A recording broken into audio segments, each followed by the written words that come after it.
on-air thing yet. There we go. Hello, boys and girls. Welcome to the Clone Zone. We're still reading Spider-Man in the Clone Saga. I'm about 4 drinks in, and we're just gonna dive right in. We're reading the arc False Truths. That's two issues running in there, and today's sponsor is Hams. Since 1865, and here's to having fun all the time. And I'm Mike. All right, I'm Vincent. I'm Matt. I'm Billy. And the arc is otherwise known as Players and Pawns, or what it's actually called. So truth actually is that Hams is a good beer. We start in Spectacular Spider-Man 222, and we've got this dark cover from Buscema and Sienkiewicz. It doesn't look like it should be a Spider-Man cover at all. But is it a good cover? Yes, it's a good cover, but it's not good for Spider-Man. Yeah, I mean, I agree. We've said it before. Like, I don't know if Sienkiewicz should really be on a Spider-Man book, at least in an ongoing sense. The feel of this being like, and like the Bendis era or David Mack era of Daredevil books, it kind of has that dark ink to it. So on the cover, we get a signature, and it's like SB/BS, but then like the BS is like upside down.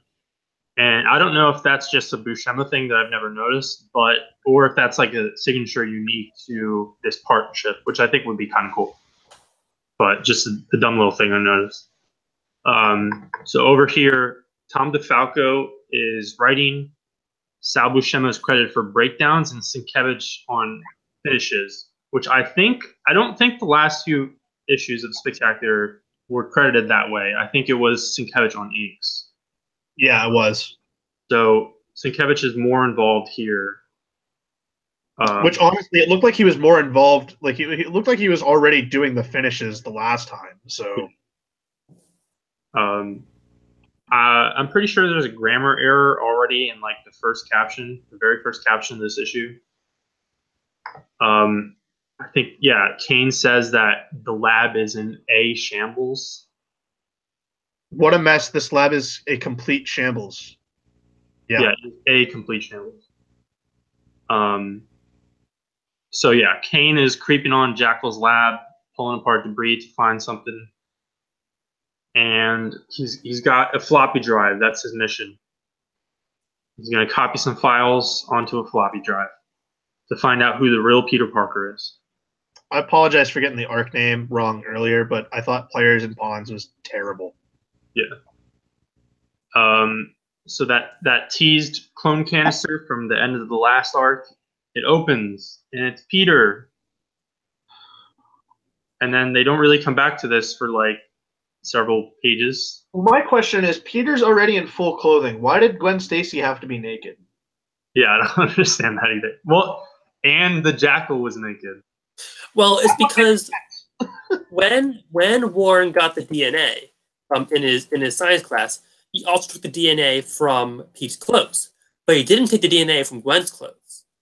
Yeah, that would be too risky. And you wanted to bang Gwen. So then Jackal and Jack surprise Kane, and they criticize his fashion sense, which, like, again, like, criticizing Kane's costume, totally valid. But coming from the Jackal with his current leather trench coat, I don't know about that. Yeah, from the Green Goblin Man in his trench coat and his furry sidekick, I don't think they have anything to talk about. We like his furry sidekick. Apparently, the Jackal is into Jane Fonda workout videos, and Barbarella. And like these references from the Jackal are just so terrible. Every time he makes one of these, and like he's making them every other line now. Yeah, it's unbearable. But Barbarella is a 1968 sci-fi film, obviously starring Jane Fonda, and it's somewhat not really at all relevant here because the movie is based on a 60s French comic from Jean-Claude Forest. and it's like kind of an erotic comic, but not really. So I guess it fits with Jackal's Playboy fascination. I guess. He's an old school, classy kind of pervert.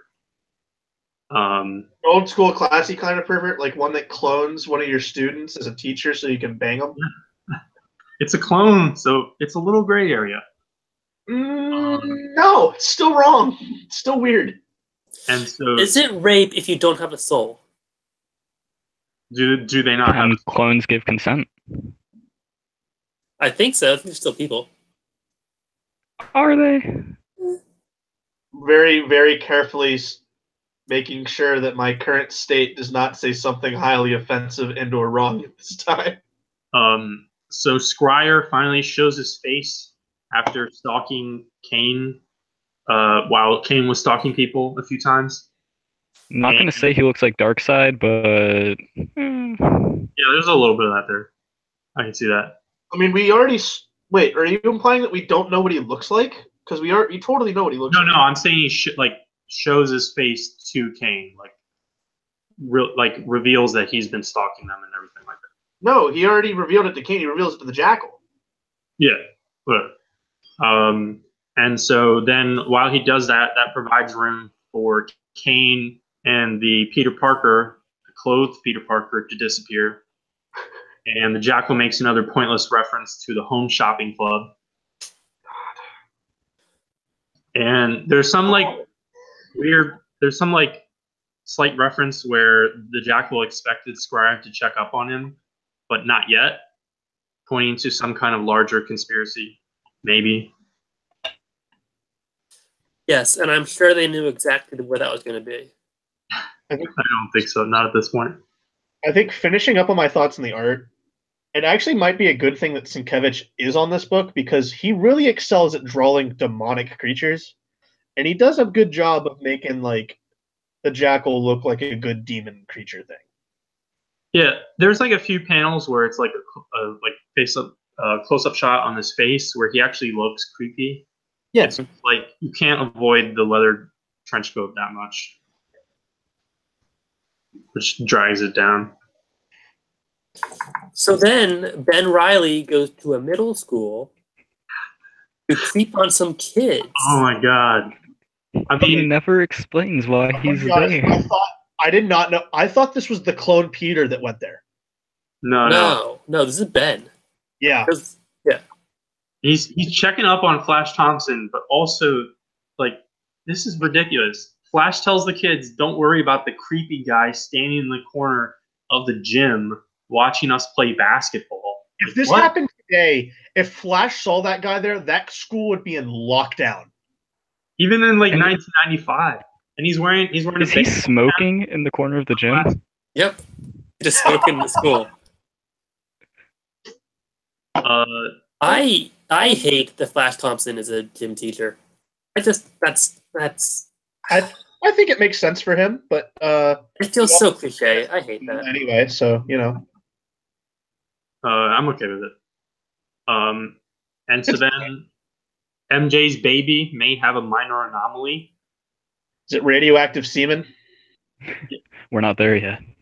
Yeah, it's probably superpowers, maybe, but it could be extra arms. It's always a gamble.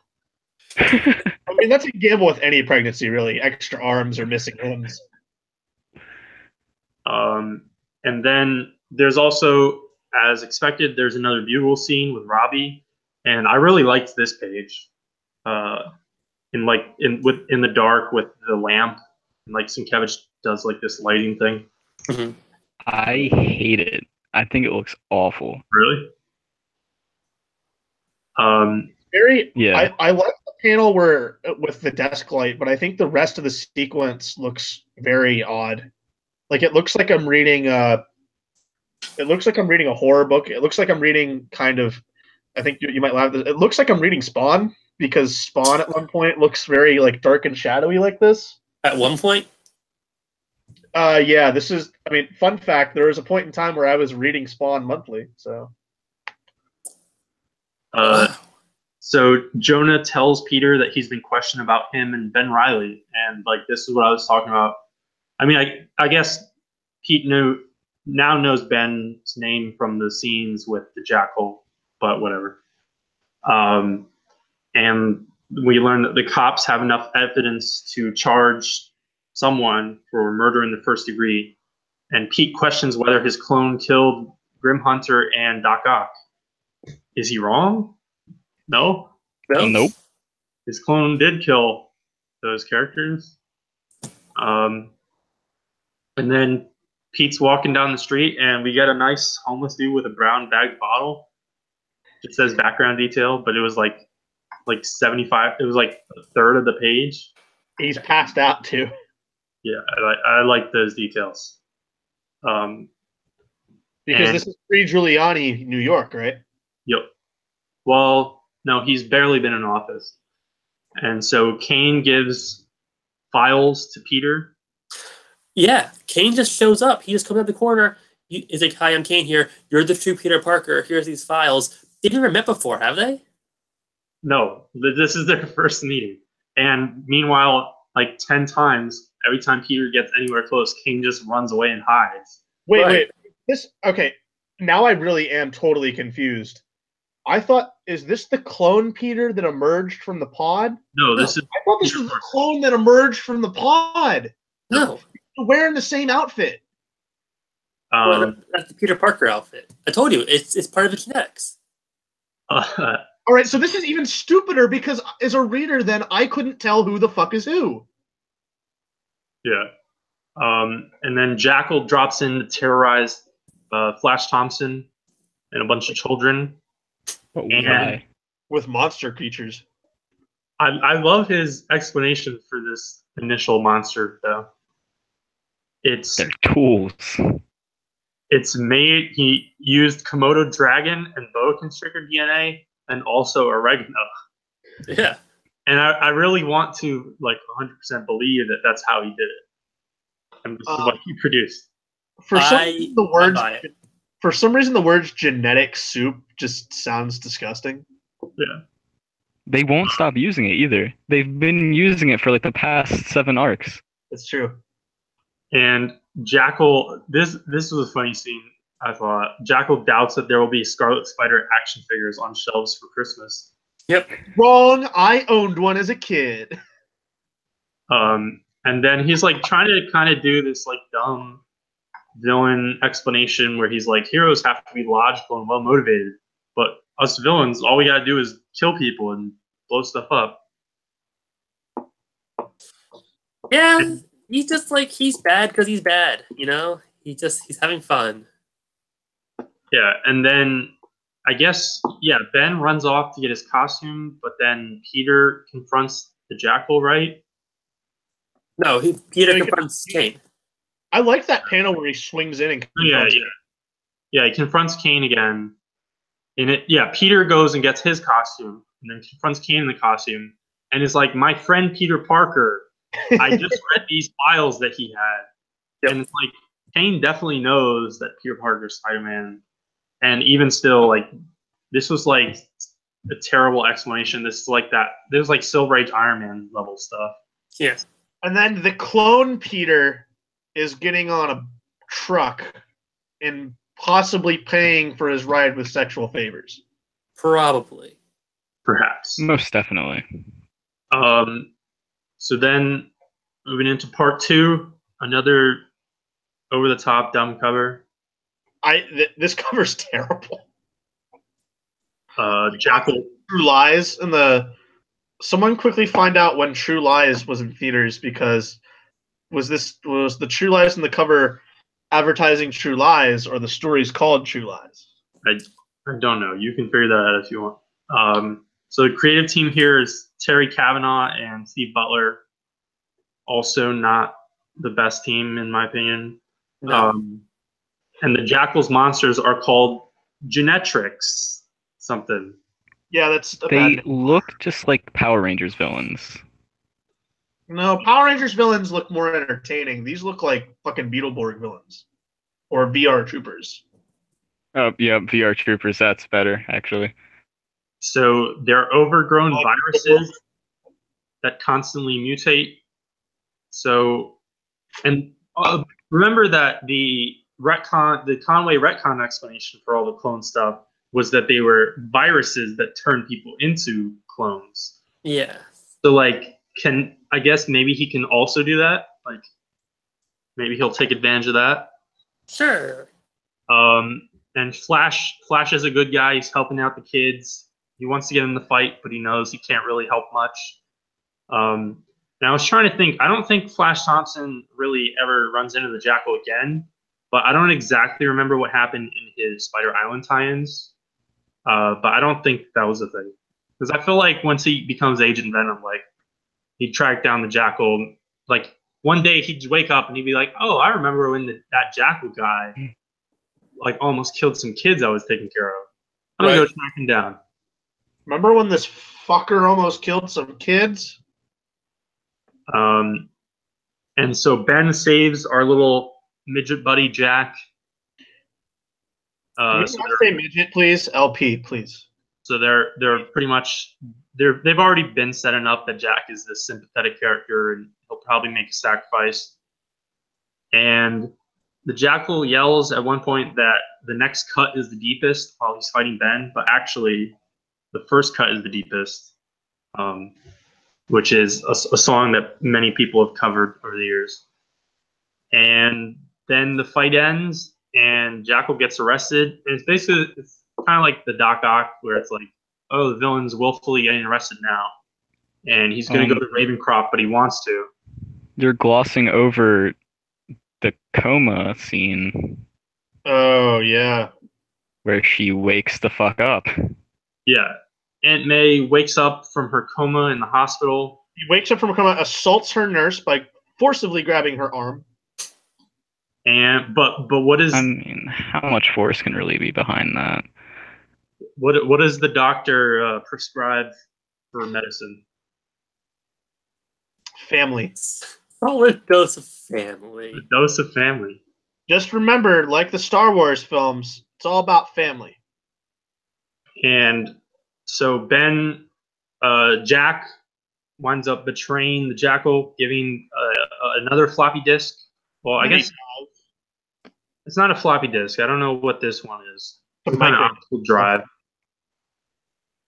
Gives it to Ben, and then immediately melts.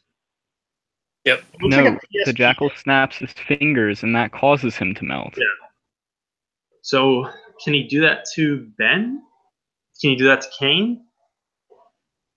I don't know about this. All I know is that life is in the living. Yeah, that. I was like, oh, that's a splash page, sure. Yep. It's a very weird splash page because the background of it has like this weird it's like the city behind him and a weird green border, and then over that border is like another border of webs. Like, did you just not want to feel like drawing the rest of the city behind him?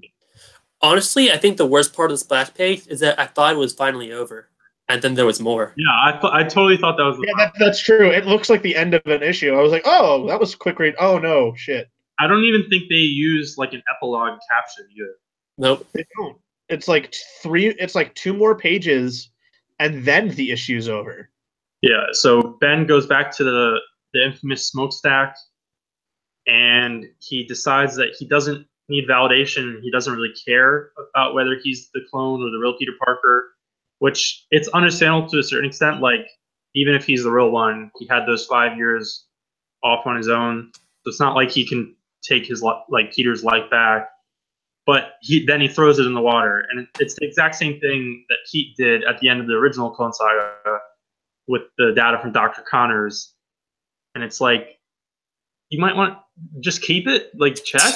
Even if you don't care, like, just figure it out. Yep. Especially since, like, it's pretty obvious we know that, like, this whole who is the real clone is obviously going to be addressed. So, I mean, at this point, they both think they're the real clone because Kane told Pete he was, and Jack told Ben that he was.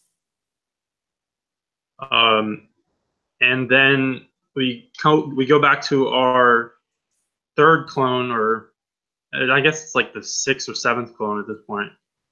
And he finally got back to New York City, and he slept behind a dumpster, which that was nice.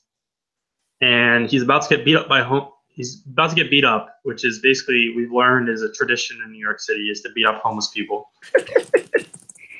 Not just beat up, like forcibly, like cripple them with just like weapons. Yeah. And so his spider sense freaks out, and he freaks out, and he beats the shit out of them. And he's gonna do something. My like takeaway for this was all the Peter Parker segments in this entire arc, like do nothing. Like the whole Peter Parker and Kane, which they go back to for like 2 to 3 pages, like every once in a while, and nothing happens at all. No. Further anything. And then this issue ends with next week Amazing Spider-Man number 400, and I haven't read 400, but I know about it, and I'm really excited for it. And I turn the page, it says Planet of the Symbiotes. What? It says Amazing Spider-Man number 1, and then right under it says 1995.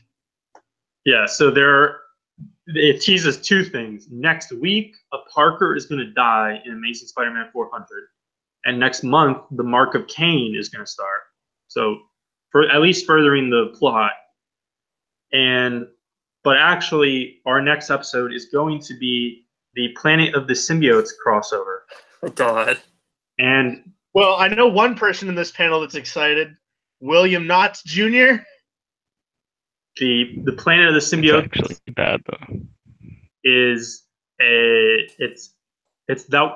said Amazing Spider-Man. I don't know if it's actually on the cover, but these are the super specials. So this is a crossover between Amazing Spider-Man Super Special, Spectacular Spider-Man Super Special, Web of Spider-Man Super Special, Spider-Man Super Special, and Venom Super Special.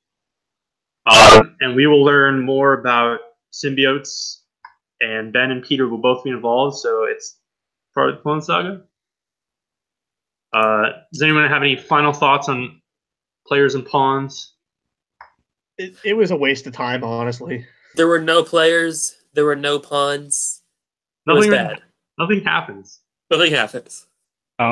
Something very big happens, and that's your boy Jack dying, and that's just tragic. Yeah. That is sad. I miss Jack already.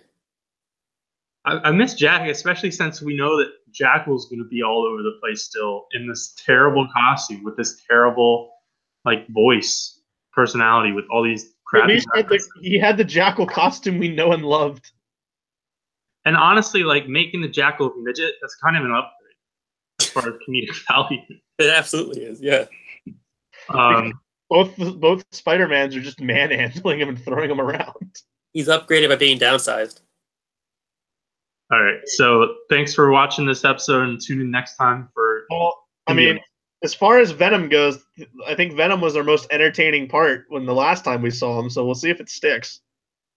Yep, tune in and check it out. Bye. Bye.